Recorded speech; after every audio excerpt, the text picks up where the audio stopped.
بسم اللہ الرحمن الرحیم۔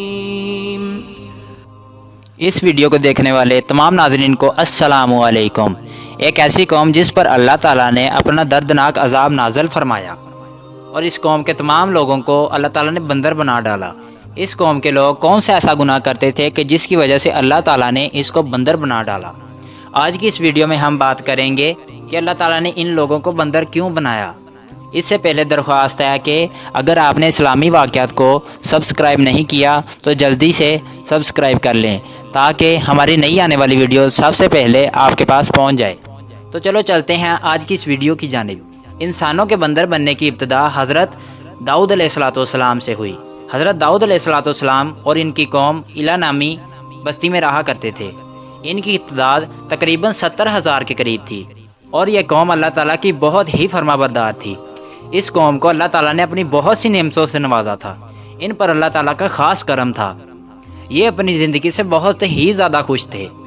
حضرت داؤد علیہ السلام کی قوم کیونکہ سمندر کے کنارے پر رہتی تھی، اس لیے یہ سمندر میں مچھلیاں پکڑ کر اس کا کاروبار کرتے تھے اور یہ لوگ بہت ہی زیادہ خوشحال تھے۔ اللہ تعالیٰ کی ان پر نظر و خاص کرم تھی۔ جب اللہ تعالیٰ کی نعمتیں ان پر برس رہی تھی تو یہ قوم نافرمانی پر اتر آئی اور طرح طرح کے گناہوں میں مبتلا ہو گئی۔ تو پھر اللہ تعالیٰ نے اس قوم کا امتحان لینے کا ارادہ کیا۔ پھر اللہ تعالیٰ نے حضرت داؤد علیہ السلام پر وحی بھیجی کہ اپنی قوم سے کہیں کہ وہ ہفتے والے دن کوئی کام نہ کریں، اس دن صرف اللہ تعالیٰ کی عبادت کریں۔ اس طرح اللہ تعالیٰ نے حضرت داؤد علیہ السلام کی قوم پر ہفتے والے دن کام کرنا حرام کر دیا اور پھر اس قوم کی بربادی ہونا شروع ہو گئی۔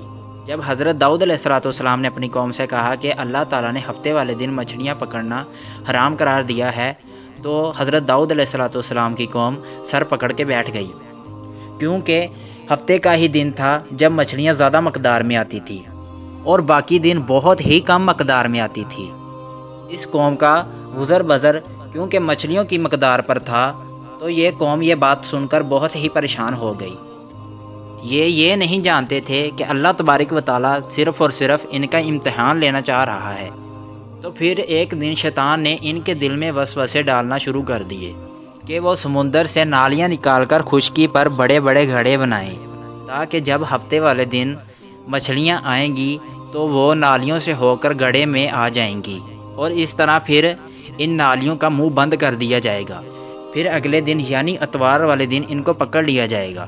اس طرح شیطان نے اس قوم کو ورگلایا کہ اس طرح ہم ہفتے والے دن شکار سے بھی بچ جائیں گے اور مچھلیاں بھی ہاتھ آ جائیں گی اور پکڑی جائیں گی۔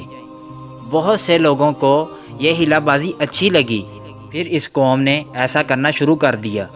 اس قوم کے تمام بدبخت لوگوں کو شیطان کا یہ ہیلا بہت ہی پسند آیا، لیکن اس قوم نے یہ نہ سوچا کہ جب مچھلیاں سمندر سے آ کر گھڑے میں قید ہو جائیں گی تو پھر یہ مچھلیوں کا شکار ہی ہو گیا۔ اس لیے یہ شکار ہفتے والے دن ہی قرار پایا جو اللہ تبارک و تعالیٰ نے حرام قرار دیا تھا۔ ان کی نافرمانی اور دھوکے بازی نے آخرکار اللہ تعالیٰ کے عذاب کو دعوت دے دی۔ دراصل اس موقع پر 3 گروہ آمنے سامنے آئے جو کسی نہ کسی صورت میں اس ہیلا بازی میں شامل تھے۔ ایک وہ جو سرعام ہفتے والے دن منع کرنے کے باوجود مچھلیوں کا شکار کرتے تھے، دوسرے وہ جو خود تو شکار نہ کرتے مگر دوسروں کو بھی نہ روکتے، تیسرے وہ جو خود بھی شکار نہ کرتے اور دوسروں کو بھی روکتے۔ اس قوم میں کچھ ایسے لوگ بھی موجود تھے جو اللہ تعالیٰ کی علانیہ مخالفت کرتے تھے اور شیطان کے ہیلا بازی کو مانتے ہوئے ہفتے والے دن بھی شکار کرتے تھے اور ان کو کھایا کرتے اور بیچا کرتے تھے۔ پیارے دوستو، حضرت داؤد علیہ السلام کی قوم کے 12,000 افراد جو منع کرنے کے باوجود بھی شکار کرتے تھے۔ حضرت داؤد علیہ السلام نے ان کو اللہ تعالیٰ کے عذاب سے ڈرایا کہ وہ نافرمانیوں سے باز آ جائیں، لیکن وہ باز نہ آئے۔ پھر ایسا ہوا کہ جو لوگ ان کو برا جانتے تھے ان لوگوں نے ایک دیوار کھڑی کر دی جس کی ایک طرف وہ 12,000 افراد رہتے تھے جو نافرمانی کرتے تھے اور دوسری طرف وہ رہتے تھے جو اس کام سے باز رہتے تھے۔ حضرت داؤد علیہ السلام نے ان 12,000 کو بہت ہی سمجھایا لیکن وہ باز نہ آئے۔ پھر ایک دن حضرت داؤد علیہ السلام نے غضبناک ہو کر ان پر لعنت فرما دی۔ اس کا اثر یہ ہوا کہ ایک دن